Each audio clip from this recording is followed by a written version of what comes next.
तो हम लोग यहाँ पे डायलेक्ट्रिक्स देख रहे थे, है ना, इलेक्ट्रिक फील्ड मैटर्स में हम लोग यहाँ पे, तो जो भी मटेरियल्स को हम लोग यहाँ पे कंडक्टर और डायलेक्ट्रिक्स के फॉर्म में देखे थे। डायलेक्ट्रिक बेसिकली हम लोग यहाँ पे इंसुलेटर होता है ना, और जब उसको इलेक्ट्रिक फील्ड में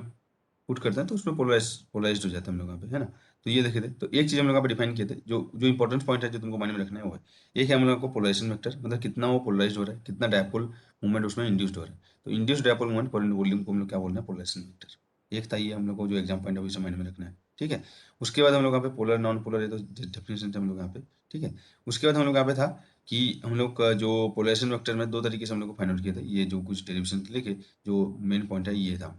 है ना। एक हम लोग यहाँ पे बाउंड चार्ज होगा और एक हम लोग यहाँ पे जो फ्री चार्ज होता है। तो बाउंड चार्ज हम लोग यहाँ पे दो तरीके से देखे थे, एक सरफेस बाउंड चार्ज जो पोलराइजेशन वेक्टर का नॉर्मल वेक्टर के साथ, सरफेस का जो नॉर्मल वेक्टर रहता है उसके साथ डॉट प्रोडक्ट से फाइंड आउट होगा, और एक हम लोग यहाँ पे वॉल्यूम बाउंड चार्ज जो डाइवर्जेंस ऑफ हम लोग यहाँ पे polarisation vector, negative divergence of polarisation vector से हम लोग यहाँ पे फाइंड आउट होगा क्या, वॉल्यूम बाउंड चार्ज। ये दो चीज़ था हम लोग के पास, ठीक। तो ये चीज़ हम लोग यहाँ पे एग्जाम पॉइंट ऑफ व्यू से तुमको नोट करके रखना है। उसके बाद हम लोग यहाँ पे देखे थे, ये दोनों के बारे में देख लेते हैं ना। एन कैप जो हम लोग यहाँ पे यूनिट नॉर्मल वेक्टर है, जो हम लोग यहाँ पे सरफेस इंटीग्रेशन फाइंड करने में यूज होता है ना। तो उसके बाद हम लोग यहाँ पे जो भी सरफेस देखेंगे तो अलग अलग सरफेस के लिए जो एन कैप का, ठीक है, हमेशा आउटवर्ड नॉर्मल होगा, परपेंडिकुलर टू द सरफेस होगा हम लोग यहाँ पे, है ना। तो कोई भी सरफेस कर्व सरफेस हो सकता है या नॉर्मल सरफेस हो सकता है हम लोग यहाँ पे प्लेन सरफेस, तो उसमें नॉर्मल वेक्टर फाइंड आउट करना हम लोग यहाँ पे सरफेस इंटीग्रेशन जब वेक्टर से कर रहे थे तो पता है हम लोग यहाँ पे, है ना, कौन से सरफेस के लिए पॉजिटिव नेगेटिव क्या होगा ये देखे थे, है ना। तो ये था, तो इससे हम लोग यहाँ पे क्वेश्चंस हम लोग यहाँ पे कुछ देखे थे हम लोग को, जैसे polarisation vector is equal to alpha R K bar square था, तो वहाँ से, ठीक है, जितना भी सरफेस होगा उसके लिए सरफेस बाउंड चार्ज डेंसिटी और हम लोग यहाँ पे वॉल्यूम बाउंड चार्ज डेंसिटी हम लोग यहाँ पे फाइंड आउट करना सीखे थे, राइट। ओके। और डाइवर्जेंस जो फाइंड आउट करना है हम लोग यहाँ पे डायरेक्टली, अगर स्फेरिकल पोलर कोऑर्डिनेट है तो जो फॉर्म हम लोग यहाँ पे, ये जो है ना स्फेरिकल पोलर कोऑर्डिनेट का जो फॉर्म है, इससे हम लोग यहाँ पे ये फाइंड आउट किए थे कि जो डाइवर्जेंस का फॉर्मूला होगा ये क्या हो जाएगा, 1/r² del by del are उसका, ठीक है, rth कंपोनेंट और इंटू r², है ना, ये हो जाए। ये हम लोग यहाँ पे देखे थे, ओके। तो तुमको यहाँ पे क्वेश्चन दिया गया था कि जैसे ये तो डाइवर्जेंस ऑफ जो डिराक डेल्टा फंक्शन का प्रॉपर्टीज पता होता है ना, divergence of R K by R square, या जो हम लोग पे divergence of vector R upon R cube, ये हम लोग का डिराक डेल्टा फंक्शन आता है, ओके। तो ये तुमको क्वेश्चन यहाँ पे दिया गया था शायद, राइट, कि अगर हम लोग यहाँ पे polarisation vector alpha R cap होगा तो क्या होगा, है ना। तो सिग्मा भी फाइंड करोगे इसके लिए, है ना, अल्फा आर कैप में, तो पी डॉट एन कैप आ जाएगा, तो सिग्मा भी एक आ जाएगा हम लोग के पास, एक आ जाएगा अल्फा हो जाएगा, एक हो जाएगा माइनस अल्फा हो जाएगा, ये आ जाएगा, ओके। और ये हो गया, और उसके बाद हम लोग यहाँ पे क्या करना है, हम लोग यहाँ पे रो भी, तो रो भी हम लोग यहाँ पे हो जाएगा, जो फार्मूला हम लोग यहाँ पे यूज करेंगे माइनस ऑफ 1/r² है ना, वो डेल बाई डेल आर² जो था हम लोग यहाँ पे ये करोगे, तो आर क्या भी है हम लोग यहाँ पे, है ना, तो r² का तुम यहाँ पे डिफरेंट वो करोगे हम लोग यहाँ पे डिफ्रेंसिएशन, तो r² का डिफ्रेंसिएशन करोगे तो हम लोग क्या हो जाएगा 1/r², ये जो फार्मूला देखो यहाँ पे 1/r², यहाँ पे बस तुम ये r² रहेगा, यहाँ पे जगह अल्फा रहेगा, तो अल्फा तो कॉन्स्टेंट है, r² का करोगे तो एक बार करोगे तो क्या हो जाएगा 2r हो जाएगा ओबियसली, है ना, तो -2 अल्फा/r, तो ये -2 अल्फा/r, ये आ जाएगा वॉल्यूम वाला, ठीक है, ये इज इक्वल टू आ जाएगा -2 अल्फा/r, ओके। सिमिलरली यहाँ पे तुम देखोगे जो अल्फा और हम लोग यहाँ पे ये आर है ना, तो इसके लिए क्या आ जाएगा, तो इसके लिए तुम यहाँ पे आर कैप के फॉर्म में लिखोगे तो एक आर आ जाएगा, है ना, जो वेक्टर आर को क्या लिखोगे हम लोग यहाँ पे आर इंटू आर कैप लिखोगे, तो यहाँ पे बस एक आर आ जाएगा हम लोग यहाँ पे, तो आर क्यूब आ जाएगा हम लोग यहाँ पे, समझ रहे हो ना हम लोग यहाँ पे, ठीक है। तो जब हम लोग यहाँ पे वॉल्यूम चार्ज की बात करेंगे हम लोग यहाँ पे, है ना, तो डाइवर्जेंस ऑफ आर यहाँ पे क्या हो जाएगा, जो 3k है ना हम लोग यहाँ पे, तो ये इस केस में आ जाएगा, इस केस में rho B is equal to -3k, है ना, divergence of R is equal to 3 होता है, तो माइनस चाहिए हमको यहाँ पे, और इस केस में हम लोग यहाँ पे क्या बोलते हैं हम लोग यहाँ पे सिग्मा जो देखोगे हम लोग यहाँ पे, है ना, तो क्या हो जाएगा वो जो रेडियस, तो हम लोग यहाँ पे R1 और R2 था, तो एक रेडियस पे हम लोग यहाँ पे अल्फा अल्फा इंटू R1, ठीक है, ये आएगा, और एक रेडियस पे हम लोग यहाँ पे, राइट, ये आ जाएगा हम लोग यहाँ पे, तो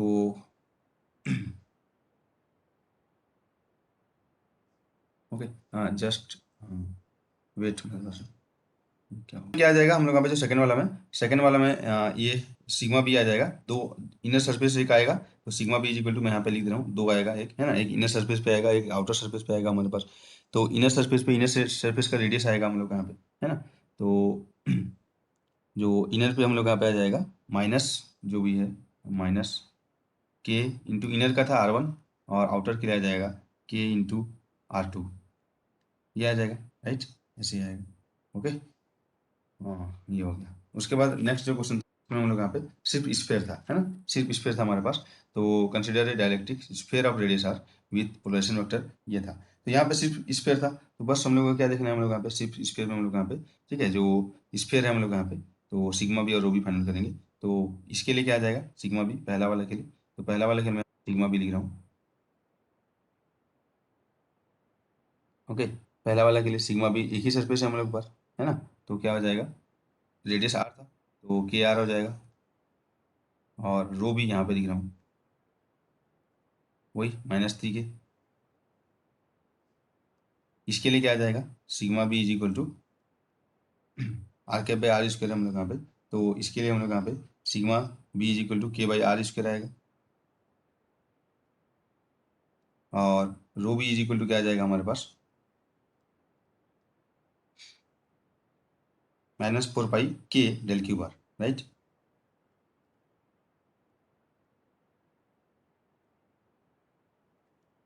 यहाँ पे क्या आ जाएगा तुम्हारे पास, के आर स्क्वायर आर के होता है हमारे पास, है ना, तो इसके लिए हम लोग यहाँ पे sigma B is equal to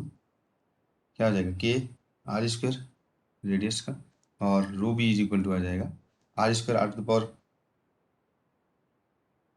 ठीक है, divergence of R square R K पे हम लोग यहाँ पे, तो क्या हो जाएगा यहाँ पे -4 KR,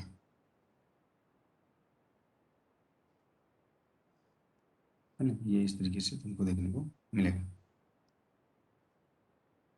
ठीक है जी।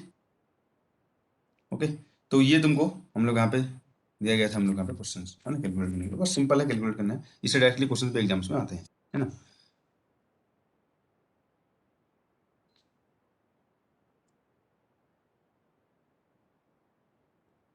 तो यहाँ पे तुमको क्या दिया था, गॉस लाइन डायलेक्ट्रिक्स हम लोग उसके बाद देखे थे। तो जो फॉर्म ऑफ गॉस लॉ हमको पता है, हम लोग यहाँ पे flux through the closed surface is equal to charge enclosed by the surface into 1/ε0 होता है हम लोग यहाँ पे, है ना। तो ये तो सेम रहेगा, बस यहाँ पे जो हम लोग देखेंगे चार्ज की जगह फ्री चार्ज और बाउंड चार्ज दोनों रहेंगे, है ना। फ्री चार्ज मतलब जो हम लोग एक्सटर्नली हम लोग यहाँ पे पुट करते हैं, और बाउंड चार्ज हम लोग यहाँ पे जो होता है, ठीक है, जो इनसाइड जो हम लोग ड्यू टू पोलराइजेशन होता है हम लोग यहाँ पे वो आएगा। यहाँ पे जो चार्ज डेंसिटी वॉल्यूम वाला भी इस तरीके से फ्री और बाउंड हो जाएगा, है ना। और ये दोनों फाइंड आउट कैसे करना है पता है हम लोग यहाँ पे, राइट। तो इससे हम लोग यहाँ पे जो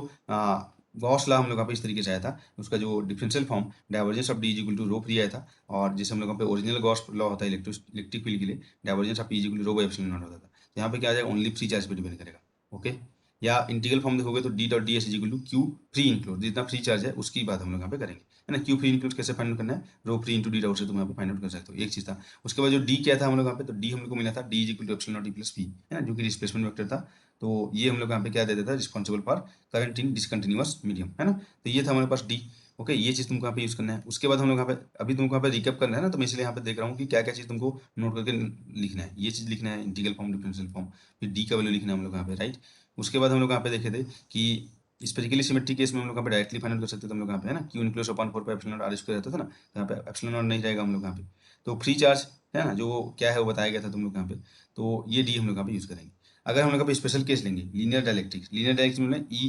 क्योंकि डी क्या है, ई पे भी डिपेंड कर रहा है, पी पे भी है, तो दोनों वेक्टर्स हैं, दोनों को सम करेंगे तो जरूरी नहीं कि हम लोग यहाँ पे दोनों का जो सम करोगे, वेक्टर सम करोगे तो एक ही डायरेक्शन में हो। तो हम लोग यहाँ पे एक स्पेशल केस लिए, स्पेशल केस क्या लिए कि अगर डी का डायरेक्शन भी एक ही डायरेक्शन में हो, है ना, तो बेसिकली क्या हो जाएगा उस केस में, जो पी हम लोग यहाँ पे देखे थे, पी प्रोपोर्शनल टू हम लोग यहाँ पे इलेक्ट्रिक फील्ड आता है हम लोग यहाँ पे, है ना। तो ये जो प्रोपोर्शनलिटी कांस्टेंट को हम लोग क्या बोलते हैं, पोलराइजेबिलिटी, राइट। तो इससे हम लोग यहाँ पे जो प्रोपोर्शनलिटी है उसको डायरेक्टली यहाँ पे तुम देख भी सकते हो हम लोग यहाँ पे। तो पी प्रोपोर्शनल टू ये रहेगा, तो P is equal to epsilon naught chi E. तो एप्सिलॉन नॉट हम लोग यहाँ पे होता है परमिटिविटी ऑफ फ्री स्पेस, पता है हम लोग यहाँ पे। काई क्या होता है, इलेक्ट्रिक ससेप्टिबिलिटी होता है, ठीक है। तो इसके बाद हम लोग यहाँ पे इसको D is equal epsilon naught E plus P से, ठीक है, हम लोग यहाँ पे एक रिलेशन हम लोग यहाँ पे फाइंड आउट किए थे कि D is equal to epsilon naught E, है ना, या इसी को बोलते हैं एप्सिलॉन नॉट एप्सिलॉन आर को एप्सिलॉन ई बोलते हैं, यानी कि डी पैरेलल टू ई आ जाता है हम लोग यहाँ पे, कब, जब पी प्रोपोर्शनल टू ई होता है तो हम लोग यहाँ पे, तो D is equal to epsilon naught E आता है। तो यहाँ पे देखो तीन तीन चीजें, एक तो एप्सिलॉन नॉट फ्री स्पेस का permittivity, epsilon R relative permittivity या डायरेक्टिव कांस्टेंट होता है हम लोग यहाँ पे, एप्सिलॉन होता है, ठीक है, परमिटिविटी ऑफ द मीडियम होता है हम लोग यहाँ पे, कोई भी मीडियम का हम लोग यहाँ पे, ओके, और काई ई ससेप्टिबिलिटी होता है। तो ये रिलेशन जो भी हैं इनको तुम यहाँ पे नोट करके लिखना है तुम्हारे शॉर्ट नोट्स में, ताकि तुम उससे क्वेश्चन कर सको। उसके बाद यहाँ पे देखे थे कि D is equal epsilon D R है, तो जैसे एक्स कंपोनेंट हो जाएगा तो E epsilon X component of E, Y component epsilon Y component होगा, ठीक है, जेड कंपोनेंट होगा, पैरेलल हो तो पैरेलल ई, परपेंडिकुलर तो परपेंडिकुलर ही। तो ये हम लोग यहाँ पे यूज होता है कब, जब हम लोग पे कोई भी बाउंड्री पे हम लोग बाउंड्री कंडीशन हम लोग देखते हैं डी और ई का, राइट। ये देखेंगे तो पैरेलल मतलब यहाँ पे बोला गया पैरेलल टू द इंटरफेस है ना, जो जो जो बाउंड्री हम लोग यहाँ पे जो डिवाइड कर रहा है दो हम लोग यहाँ पे मीडियम को, है ना, उसका इंटरफेस की बात कर रहे हैं हम लोग यहाँ पे, राइट। और सिमिलरली परपेंडिकुलर मतलब उस इंटरफेस या जो भी हम लोग का बाउंड्री है उसका परपेंडिकुलर देख रहे हैं हम लोग यहाँ पे, इसका कंपोनेंट, है ना, उसके देखेंगे बेसिकली उसका नॉर्मल का डायरेक्शन। ओके, ये हो जाएगा। तो इससे हम लोग, है ना, क्या देखे थे हम लोग यहाँ पे कि जो P है ना, P को भी हम लोग यहाँ पे उसका फॉर्म देखे थे हम लोग यहाँ पे, तो P और D में रिलेशन हम लोग यहाँ पे भी देख लिए थे हम लोग यहाँ पे, है ना। तो ये हम लोग यहाँ पे देखे थे। तो स्पेशल केस देखे थे कि फ्री स्पेस के लिए एप्सिलॉन आर इक्वल टू 1 होता है, काई ई 0 होता है ना, पोलराइजेबिलिटी 0 होता है हम लोग यहाँ पे फ्री स्पेस के लिए, फ्री स्पेस में कोई भी पोलराइजेशन नहीं होता हम लोग। उसके बाद हम लोग यहाँ पे डाइवर्जेंस एंड कर्ल देखे थे हम लोग यहाँ पे, तो divergence of D equal to तो रो फ्री होता है, लेकिन curl of D equal to क्या होता है हम लोग यहाँ पे, जो कर्ल ऑफ पोलराइजेशन होता है हम लोग यहाँ पे, और फ्री स्पेस के लिए पोलराइजेशन 0 होता है, तो curl of D is equal to भी 0 होता है हम लोग, है ना। ये देखिए, ये चीज़ों को तुमको माइंड में रखना है, क्वेश्चन अभी करेंगे तो, है ना। उसके बाद नेक्स्ट हम लोग यहाँ पे क्या देखे थे, जो हम लोग बाउंड्री कंडीशन, है ना, तो जो बाउंड्री होता है जो इंटरफेस, ये प्लेन भी हो सकता है ना, ऐसे कर्व भी हो सकता है, कुछ भी हो सकता है हम लोग यहाँ पे बाउंड्री। तो जब जैसे जैसे कर्व रहेगा तो क्या करेंगे, उस पर टेंजेंट ड्रॉ करेंगे पॉइंट पे, उसका परपेंडिकुलर हम लोग का नॉर्मल कंपोनेंट होगा, और उसी के डायरेक्शन में जो हो जाएगा वो पैरेलल कंपोनेंट होगा, है ना। तो दो मीडियम को हम लोग डिवाइड करता है, उसी को हम लोग बाउंड्री बोलेंगे, इंटरफेस बोलेंगे, सरफेस बाउंड्री बोलेंगे, है ना। तो यहाँ पे हम लोग देखे थे कि जो parallel component of electric field हमेशा सेम रहेगा, पहला बाउंड्री कंडीशन। ओके, एक था। तो अब परपेंडिकुलर में तो जो गॉस लॉ से हम लोग यहाँ पे फाइंड आउट करेंगे, है ना, तो E dot D S is equal to से perpendicular above minus perpendicular below is equal to sigma by epsilon, है ना। ये प्रीवियस क्लास में हम लोग डिस्कस कर चुके थे, बस ये चीज़ यूज करना है, इसलिए तुमको यहाँ पे, है ना, डिस्कस कर रहे हैं हम लोग यहाँ पे। ओके, तो सबसे पहले हम लोग का परपेंडिकुलर कंपोनेंट से क्या क्या हम लोग यहाँ पे आउटकम मिला, है ना, ये देख लेते हैं हम लोग यहाँ पे, और उसके बाद हम लोग यहाँ पे उससे रिलेटेड क्वेश्चन करेंगे हम लोग यहाँ पे। ओके, तो क्या मिला हम लोग यहाँ पे, तो परपेंडिकुलर इलेक्ट्रिक फील्ड अबव मतलब मीडियम 1 ये वाला, minus below is equal to sigma by epsilon, यहाँ पे सिग्मा है, ठीक है, ये तुमको माइंड में रखना है, ये हम लोग यहाँ पे सिग्मा है। ओके, तो ये आया था पहला चीज। उसके बाद हम लोग यहाँ पे डी का आ जाएगा, तो डी वाला भी सेम आ जाएगा, D perpendicular above minus D perpendicular below is equal to sigma free आ जाएगा, क्योंकि गॉस लॉ हम लोग यहाँ पे देखे थे divergence of E is equal to rho by epsilon naught था, यहाँ पे divergence of D is equal to sigma rho free था हम लोग यहाँ पे, है ना, ये तो हम लोग यहाँ पे देखे थे। तो ये दो कंडीशन परपेंडिकुलर के लिए आ जाए, है ना, ये चीज, ये दोनों चीज माइंड में रखना है। E perpendicular above, E perpendicular out minus E perpendicular inside, है ना, यहाँ पे देखोगे ये outward normal minus inward normal होगा, तो सिग्मा बाई एप्सिलॉन नॉट था, और डी परपेंडिकुलर आउटसाइड और डी परपेंडिकुलर इनसाइड यानी अबव और below is equal to sigma free होता है ना। अगर ये नहीं रहेगा तो उस केस में स्पेशल केस देख लेते हम लोग यहाँ पे कि D perpendicular above is equal to D perpendicular below, है ना। तो डी इज इक्वल टू क्या होता है हम लोग यहाँ पे, एप्सिलॉन ही होता है हम लोग यहाँ पे, तो epsilon 1 E perpendicular above is equal to epsilon 2 E perpendicular, ठीक है, जो बिलो बोल सकते हैं ई 2 हम लोग यहाँ पे जो है ये बोल सकते हैं, है ना। तो इस तरीके से हम लोग यहाँ पे देखना है। ओके, अब पैरेलल वाला देखें तो पैरेलल वाला दो है, पैरेलल अबव पैरेलल बिलो होगा ही होगा ऑलवेज। तो यहाँ पे तुमको बताया गया था हम लोग यहाँ पे फिर यहाँ पे डी इज इक्वल टू ये था एप्सिलॉन ई था, तो ई इज इक्वल टू क्या हो जाएगा डी बाई हम लोग यहाँ पे E parallel is equal to क्या हो जाएगा डी पैरेलल बाई एप्सिलॉन हो जाएगा, तो दोनों मीडियम का एप्सिलॉन, ठीक है, ये देखना है हम लोग का। तो एप्सिलॉन क्या परमिटिविटी ऑफ द मीडियम होता है, right. Epsilon R relative permittivity होता है विद रिस्पेक्ट टू जो भी एयर जो होता है फ्री स्पेस का एप्सिलॉन 0 होता है।